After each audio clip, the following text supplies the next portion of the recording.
Welcome to Luca and Miguel. Enjoy the video. You start with safety and the right tool. You have the car lifted and wheel off. Now expose the caliper bolts and open the brake fluid reservoir cap to relieve pressure.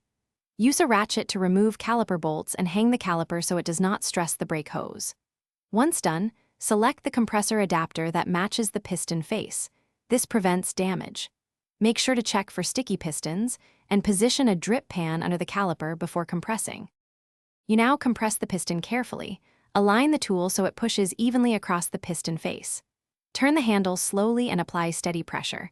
Rapid force can pop seals or eject brake fluid. As the piston moves in, watch the fluid level in the reservoir. Compressing pushes fluid back into the system. If the level rises near the top, stop and remove excess fluid with a syringe or siphon to avoid overflow. Once fully compressed, you finish by reinstalling the caliper and torquing bolts to the manufacturer's spec. Then refit the wheel and lower the car.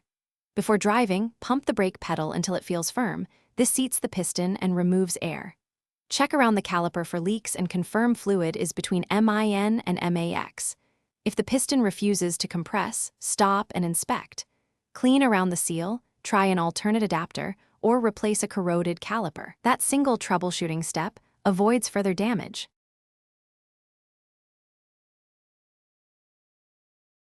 Thanks for watching and please subscribe. It's the best investment you'll ever make.